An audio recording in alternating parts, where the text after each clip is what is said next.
this ties into a lot of things that I'm interested in, you're interested in. I think our wives are interested in, a lot of people, because people are really into true crime. Is your Oh wife yeah, into true crime? absolutely. Right.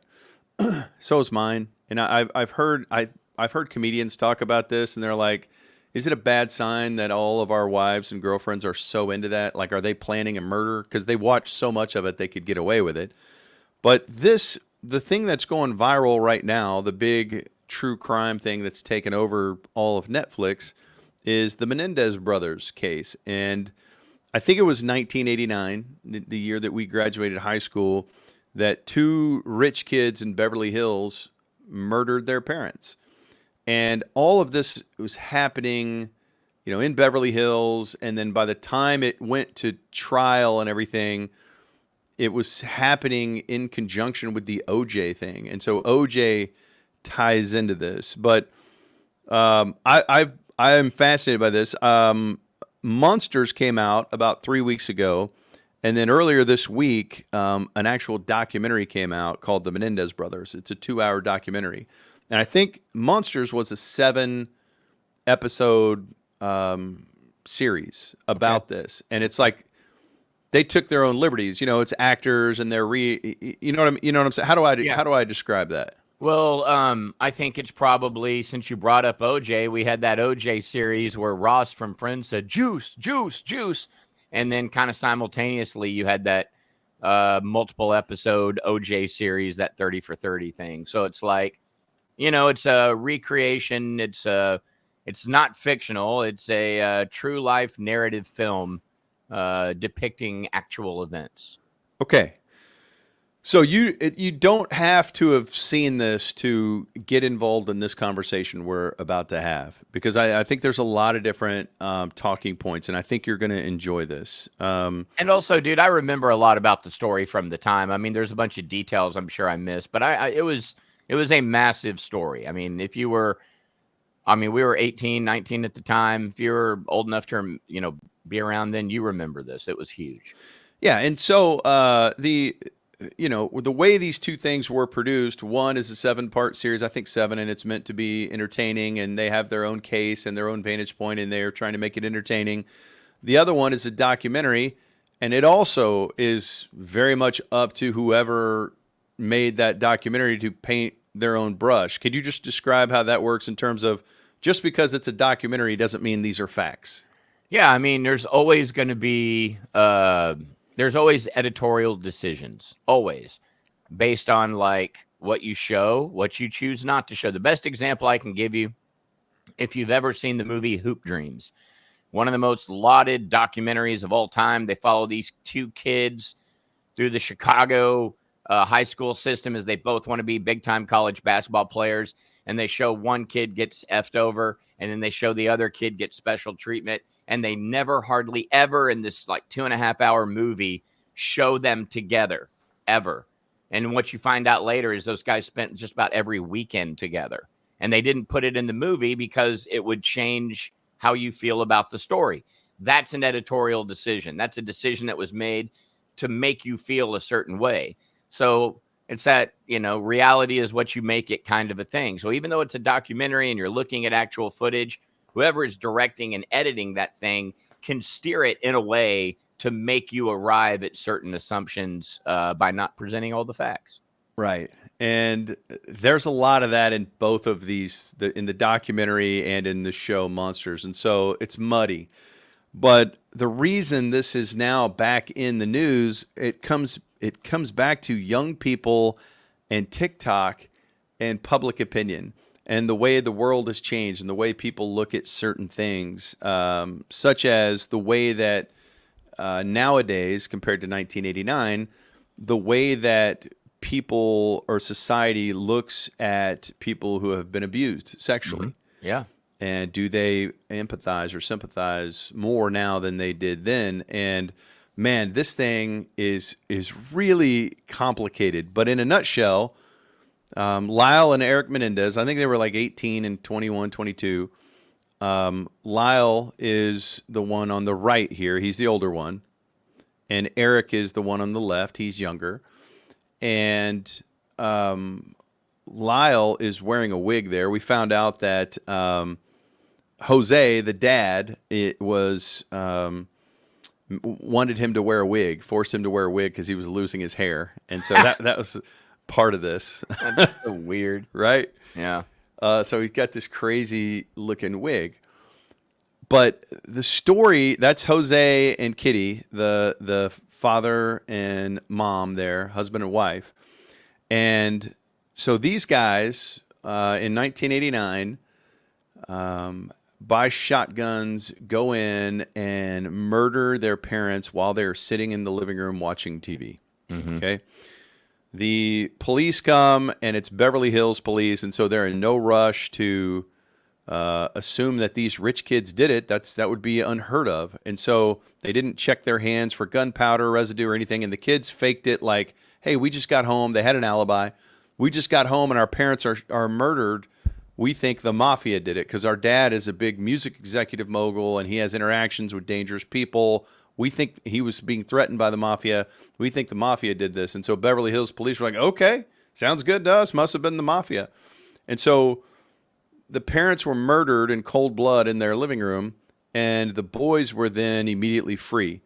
And it gets real complicated, but the idea is that one side believes that that the boys are cold-blooded killers, that their dad was pissed at them because they were fuck-ups, and was going to leave them out of his will.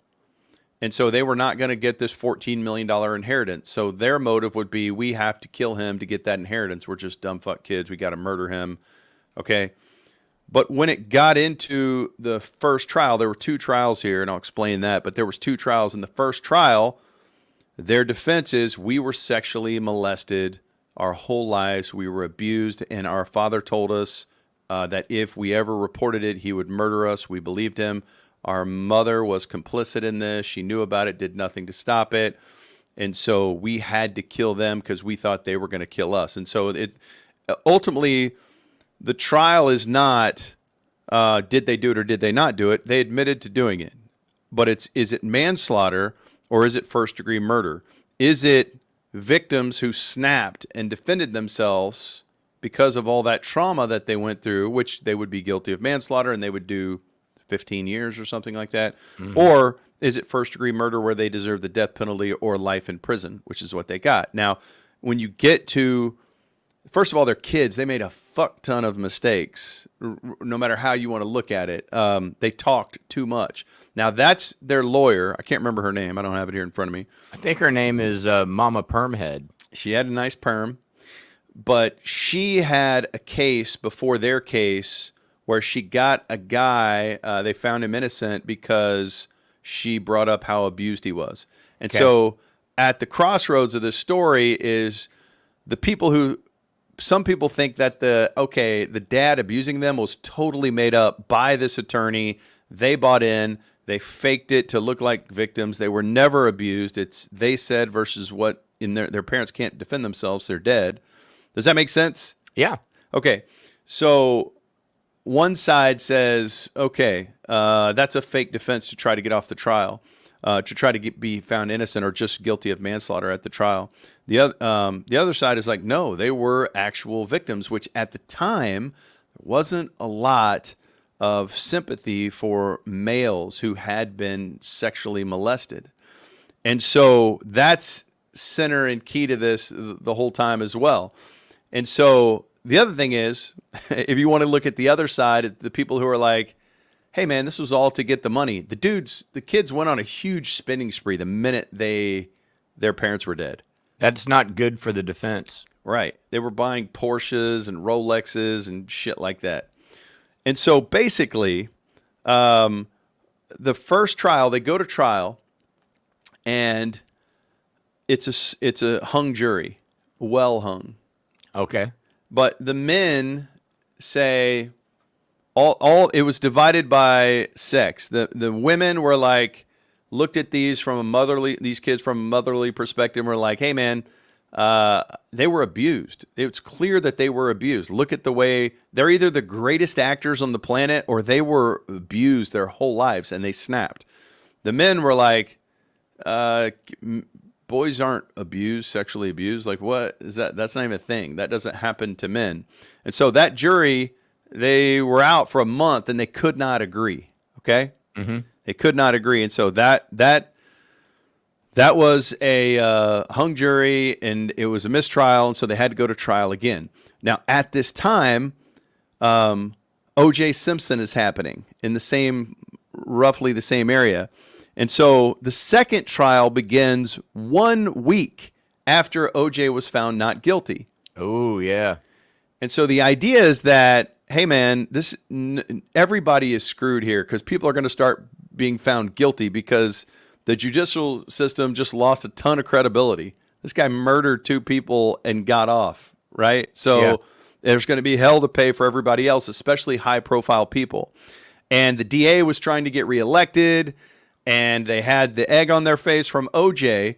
And so the judge in the second trial was so focused on getting a conviction here that he totally stacked the deck. For whatever you want to say about these guys, he removed their whole defense. He was like, you are not allowed to admit into this court anything involving any abuse. Wow. It wasn't Judge Lance Ito, was it? No. Hey, I'm sorry. Did they get into the fact that the dude kept wearing the toupee during the trial? It's so weird. I'm looking at that picture that Theory put up there, and I'm like, so why are you still wearing the wig? Man, I think he wore it throughout prison for a long time.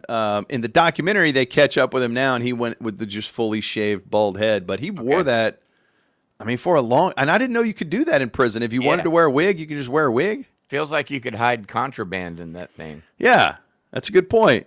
And so right along these lines, or around this time, Oprah did this big special on sexual abuse of men. And she had every man in the audience who had been abused sexually as a child. And they held up a picture of themselves right around the age they were abused. And they say that public opinion started changing and started looking at things differently. And so suddenly, during the pandemic or something, the TikTok universe stumbled across this Menendez thing, and they started looking at it with fresh eyes, public opinion eyes. We're not talking about detectives and stuff, right? Right. And so public opinion is so different now because people are rightfully sympathetic towards people who are abused sexually. Yeah. And so there's this movement to get them a new trial because that judge totally screwed them over and wouldn't even let them defend themselves in the second trial. And so the jurors in that second trial were like, we don't have a choice. It's either they murdered him or they didn't. It's not manslaughter versus first-degree murder. It's just, did they murder him or not? And they've already admitted to murdering them. And they weren't allowed to defend themselves. And so that's why there's this movement. But they've been in prison this whole time. And I'm not here to tell you I sympathize with these guys or believe them. There's tons of shit on both sides. Mm-hmm. But that's where it is. And so I thought you'd be interested in the idea of public opinion then versus now, and do they deserve a new trial? I mean, I think they deserve a new trial. Honestly, I'm of the belief that if we are to believe in the system, prison is there to rehabilitate people. And so at this point, you're talking about they've been in prison for 30 years. So if they're, in this case, 35 years, right? Yeah. So if we are to believe in what the prison system is supposed to do, then there should be a way to, for the board to talk to these people and find out if they have, quote unquote, been rehabilitated. It's obviously complicated and messy. There's the prison system is so effed up in the first place. Like, people obviously should be punished for their crimes, but the idea of prison is to heal people, right? That's what it's supposed to be about. And the idea of forgiveness. Some people can't be rehabilitated. I do believe that, but there's several layers of that in place. And so I'm assuming they were sentenced to life without parole. Did they talk about that? Yeah, it's life without parole. I feel like that's something that, because the other thing is as we are seeing now on full display, is I think most people, no matter what their political belief, is sitting there going, wait a minute, we have all this safeguards in place so we don't have a monarchy, but somehow a Supreme Court justice is a supreme god that does whatever they want until they die. That doesn't make sense. And so I think people are now honestly thinking about, why aren't there term limits on a Yes. Supreme Court justice? There's nothing easier to compromise than a person that is completely protected by the law and can do whatever they want. Right. Like, that should change. Mhm. Whether you're a Democrat or Republican or independent, that should change. That goes against the very fiber of what, we have balance supposedly in our government. We have the judicial branch and we have the legislative branch and we have president. Like, aren't we supposed to have these checks and balances? But somehow the Supreme Court is completely unchecked. How does that make sense? So my whole point being is that a judge is one person that says, I think this should happen forever. That seems flawed to me. And so for these guys, and dude, maybe, Ben, I don't know, I haven't seen footage of them or anything. Maybe these guys are complete F-ups and they're deranged and they weren't abused and they can't be rehabilitated. I don't know any of that.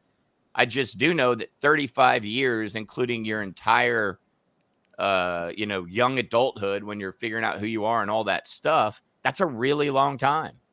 And so they should, at worst, have a chance for parole at this point in their life. That's Right. what I think. Because one judge, I mean, think about how many district attorneys in the South, how many district attorneys put people of color in prison. And we later go back through the Innocence Project and find out they were innocent. Mhm. Like, dude, judges aren't Christ figures, they're people. Yeah. Right. So I think, when we look at these things, especially that are through the lens of popular culture, because we all, heck, even, I'd have to go back and watch Cable Guy, but isn't Ben Stiller kind of one of the Menendez brothers in that? Yeah. Yeah. And the public opinion turned on these guys after the first trial. And the more we learned about, they were young idiots and douchebags. And one guy was, Lyle was talking to a reporter who was writing a book and he thought they were in love and she was just trying to write a book about him and all this shit. But the crux of the case comes down to, the boys say they were each molested from the age of 6 on. Mhm. Okay. And that their father said he would kill them if they ever told anyone. Right. And if that's the case, are they allowed to defend themselves? Is it okay? Not okay, like they're innocent, but is it just manslaughter that they snapped? They were victims. Right. And so since then, other information has come out. This guy, the dad, Jose, was a big deal at, I think, MCA Records. Is that what it's called? RCA. That was a record label. RCA, I think. Okay. RCA. And so he's the guy who found Menudo, or they were involved in finding Menudo. Well, I believe 2 of the members of Menudo have accused him of molesting them. Oh, wow. And so that's happened since this trial. And so now it's like, wait a second. If he is out there molesting other people, if it was true, then shouldn't that be allowed in the case?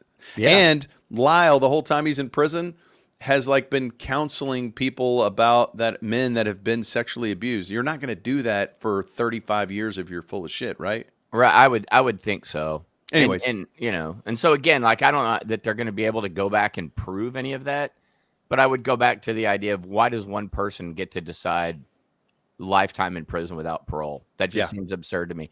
By the way, Sean Dodge brings up the great thing. I don't know if it's talked about in the series. Have you ever seen the Mark Jackson rookie card? Yes. Where the Menendez brothers are just sitting on the sideline over there. They got great seats. Yes. They went on a spending spree, and they maintained that they did it because they were grieving.